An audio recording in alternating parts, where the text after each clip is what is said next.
If for whatever reason there aren't serving utensils, you can also just turn your chopsticks around and use the upper end of the chopsticks as the serving chopstick. Hey everybody, today's video is how to impress your Chinese significant other's Chinese parents at a Chinese restaurant. Very specific, and I'm sharing this because I'm Chinese American. I grew up observing and noticing a lot of these customs. They're very intuitive for me because I saw people demonstrate it and lead by example. But my now husband, he actually is not of Chinese descent, and he was able to win over my parents by doing a lot of the things that I'm about to share with you right now. So I'm gonna dive right into the very first thing, which is if you're about to meet your future parents-in-law and you're not Chinese and they are Chinese, you want to dress modestly. Now, this isn't just a Chinese thing. In general, I think it's a safe thing meeting parents-in-law or meeting the parents of any culture, but Chinese culture especially. If you're a woman, don't wear a low-cut V-neck, don't wear a short skirt. You want to be very, very modest. And for men, you want to leave those ripped jeans, board shorts, Ed Hardy, tattooed, designed outfits at home. Anything that's a little too outlandish and too out of the box, I think can kind of turn Chinese parents off, specifically because remember, they come from a relatively conservative society. Another thing is that you want to start off calling them by more formal titles. You want to address them as Mr. and Mrs. last name. You never call them by their first name. If one of them is a doctor or has a doctorate, call them Dr. So-and-so. By using these titles, you are demonstrating that you respect them.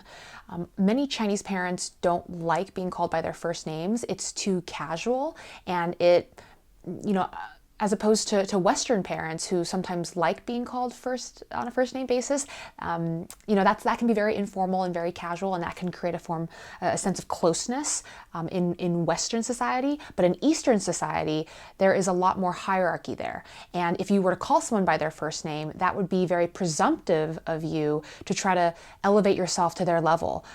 In Chinese culture, respect is intrinsic according to age and status and your relationship to that person. Whereas in Western culture, it's like, oh, respect is earned. What have you done for me lately? No, in Chinese culture, especially if you're younger, you really want to display that you recognize this kind of unspoken protocol and the stratification that exists with folks who are older than you or of a different generation. So it's really important that you call them not by their first names, but by their last names, unless asked otherwise. When you walk into a restaurant and you sit down, the very first thing that will arrive to your table is often a teapot. Sometimes there will be 2 teapots, depending on how nice the restaurant is. One teapot will usually be tea, and then the other teapot, especially for nicer places, might be hot water. A lot of Chinese parents do drink tea, but some also stay away from the caffeine and will just do the hot water. So if you have the choice, ask them which one they would prefer, and really make a show of trying to make sure that their teacups are full throughout the meal, okay? If you're not sure if they drink tea, just fill it 3/4 of the way.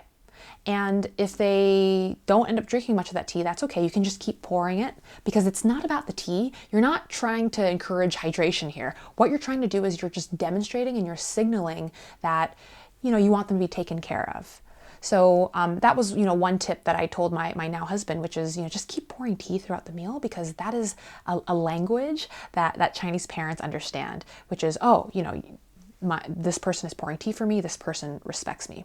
So again, it's just layering demonstrations of respect because we're already starting with calling them by Mr. and Mrs. Lee, and next you pouring tea for them is actually something that's done in a traditional tea ceremony, which is when 2 people get married. So the act of pouring tea is very significant in Chinese culture and should not be underestimated.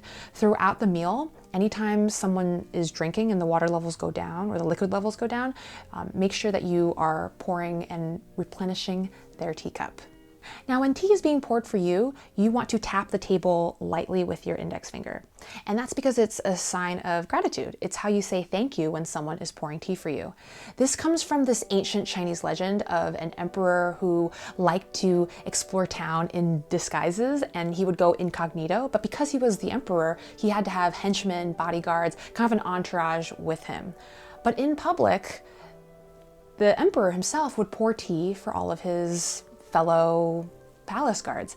And the palace guards, of course, were like, holy crap, the emperor is pouring tea for me. They couldn't get on all fours and bow because that would out the emperor as being a person of distinction and of high regard. So in order to keep the disguise, they basically said thank you by having all three fingers on the table and doing this with their middle finger as if this was the head. So the head would be like the middle finger, and then all, your index and your fourth finger would be down. Over time, these three fingers just became a subtle tapping on the table.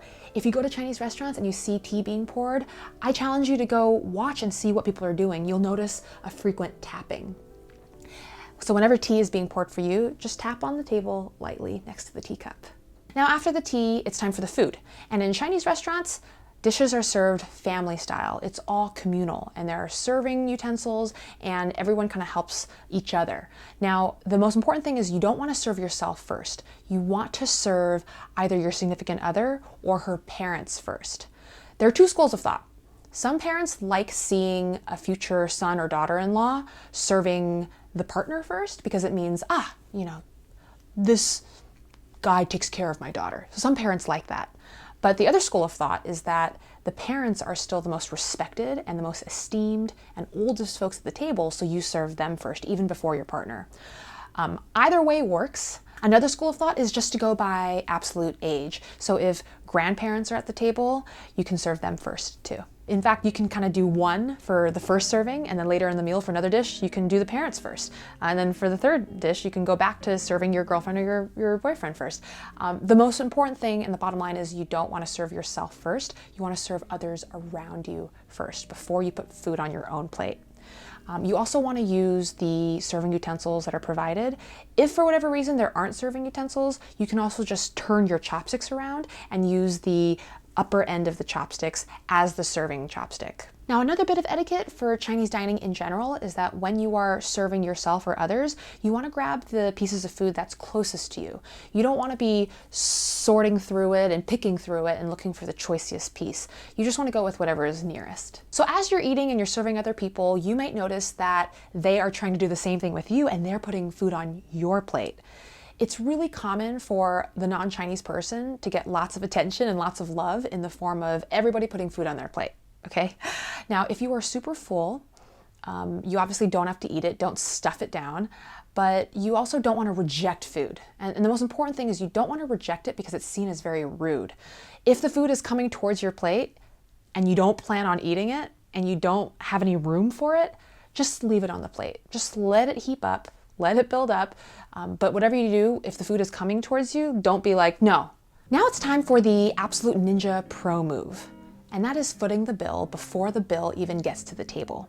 You intercept it sometime when you are on your way to the bathroom for a little break, okay? Now the key with this is you don't want to take too long, and it has to be really subtle for no one else to know. If you take too long, they might get a bit suspicious, or they'll be worried that whatever you ate doesn't sit well with your digestive system. The way to do this is you get up mid-meal, say, excuse me, gotta use the restroom, and then you go and you just hand the card to the waiter. The waiter will generally know what table you are at, but if not, just make sure that you make eye contact, say, I'm sitting over there, take care of the bill. This is something that Chinese people do among each other. The biggest difference whenever I eat with my Chinese friends is that we all fight for the bill at the end of the meal. In my Western circles, all of my other friends who don't come from Chinese backgrounds, it's actually very simple, and I like that too. Some person usually grabs the bill after it's been on the table for like 10 or 15 minutes, after everyone's been lingering and chatting, and then they just divide it by the number of people there and then tells everyone how much to Venmo them. Oh, everyone Venmo me $45, and then it's done, kaput, very, very simple, very clean. That has its perks too, because it's just unequivocal and it's very easy. But in Chinese culture, everybody wants to pay the bill or else they will lose face. They don't look good if they don't fight for the bill. So what ends up happening is that in Chinese circles, let's say you have 10 friends, if they go out to eat 10 times, every single time, a different friend will foot the bill for everyone. So they just rotate that generosity. And in the end, it all ends up being about the same. And the person who doesn't offer to pay slowly just doesn't get invited out anymore. Now, it's important to mention that if you're going to foot the bill, you should be able to pay for it. You know, don't go into debt trying to do this. This is really a sign of generosity, and I'm not encouraging you to pay for something if it's going to give you a financial hardship. So make sure that before you do this, that you're able to take care of everyone. If you're lucky enough to be invited into a Chinese household, make sure that you come with a gift, preferably food or drink, something shareable. We're talking dessert, a cake. Fruit is always a safe bet because fruit is what's cut up and eaten after dinner. That's basically a Chinese person's dessert. Or a bottle of wine, some whiskey if dad likes to drink. And then if you walk in through the door, the first thing you have to do is take your shoes off. It is the law. I kid you not. Never wear your shoes indoors in a Chinese person's home. Don't wait for them to ask you to take off your shoes because sometimes they won't ask you, but they will definitely notice if you were soiling their home with dirt from outside from the bottom of your shoe that you had walked all over the street with. Keep in mind, a lot of what I've shared in this video is more applicable and relevant for a first-generation Chinese parent, the one who was born in Asia, Hong Kong, China, Taiwan. If they have come here at a young age, or if they were even born here and they are themselves second generation, third, fourth, fifth, they're going to be much more Americanized and westernized. So some of these nuanced cultural Chinese customs are not going to apply as much. Thank you for watching this video. Please give it a like, a thumbs up, and leave a comment. Thank you. Bye.